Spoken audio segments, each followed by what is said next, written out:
So hello guys, welcome back to my YouTube channel. My name is Saransh. As you all know that I am Saransh and I am also preparing like others for banking as well as teaching exams. तो मैं जो है दोनों को ही target कर रहा हूँ। आप जैसे कि आप लोग जानते हैं, अगर मेरे चैनल पे फर्स्ट टाइम आया तो आरबीआई असिस्टेंट को भी मैंने दिया, मतलब भर दिया फॉर्म। अब कल मेरा फाइनली एग्ज़ाम डेट भी आ गया है। जिन लोगों का 11 को है, कमेंट करना इस वीडियो के नीचे, क्योंकि कल उनका है ना, और उनमें से मैं भी हूँ।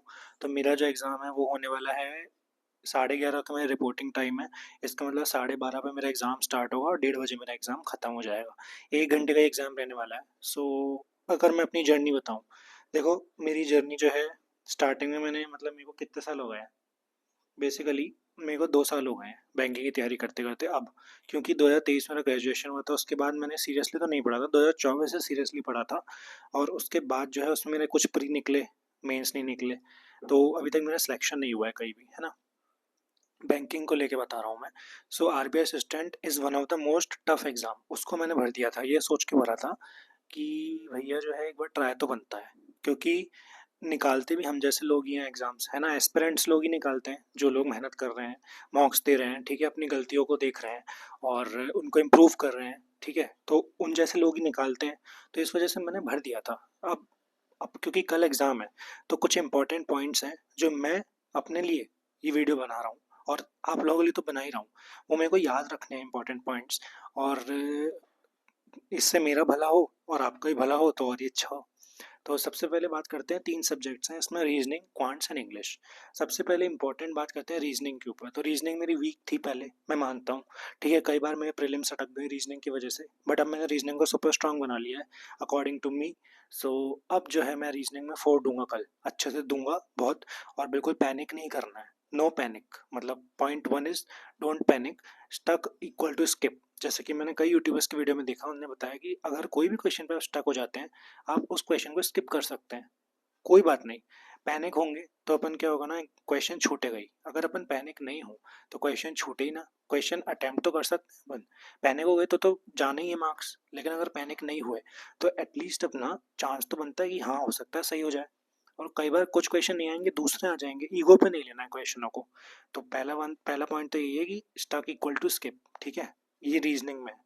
और इंग्लिश में क्या है, इंग्लिश में देखो अपन लोगों की इंग्लिश अच्छी है, सिंस अपन कॉन्वेंट स्कूल्स के हैं, ठीक है, इंग्लिश मीडियम वाले हैं।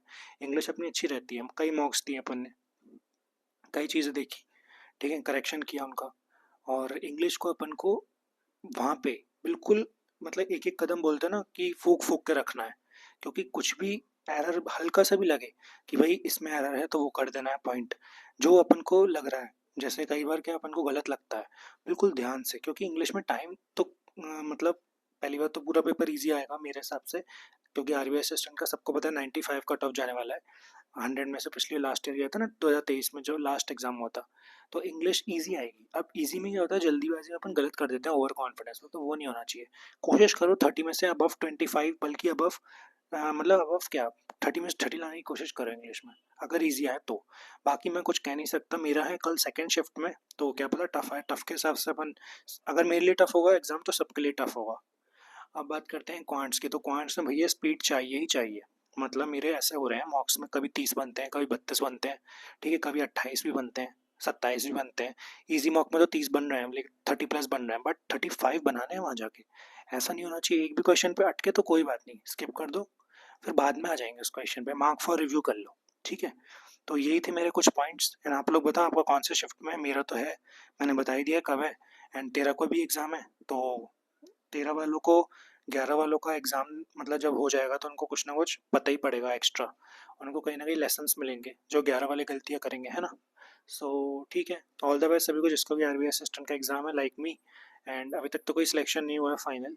कई लोगों के आरआरबी क्लर्क निकल गए हैं, आरआरबी पीओ निकल गए हैं, आईपीएस क्लर्क, आईपीएस पीओ निकल गए हैं, बट मैं तो, मेरा तो अभी नहीं निकला है। मैं तो अभी जर्नी में हूँ अपनी, एंड इस साल मेरे को निकालना ही है एग्ज़ाम, बैंकिंग एग्जाम्स। सो आप लोगों को अगर मेरा पूरी जर्नी पता है तो ये भी पता होगा कि मैं टीचिंग में ज़्यादा इंटरेस्ट रखता हूँ, अभी भी कोचिंग पढ़ाता हूँ मैं। बट एक मेरी दीदी जैसे बैंक में है ना, मैनेजर है कैनरा बैंक में, तो मेरे को एक अंदर से वो है कि निकालना है यार एग्ज़ाम, एक बार तो बैंक का निकालना है, भले ही जॉब मत करो बट बैंक का एग्ज़ाम ज़रूर निकालना है। So that's it for the video. Thank you, thanks for watching my video, and subscribe कर दो मेरे चैनल को। मेरी जर्नी अगर आपको देखनी हो तो बाय बाय।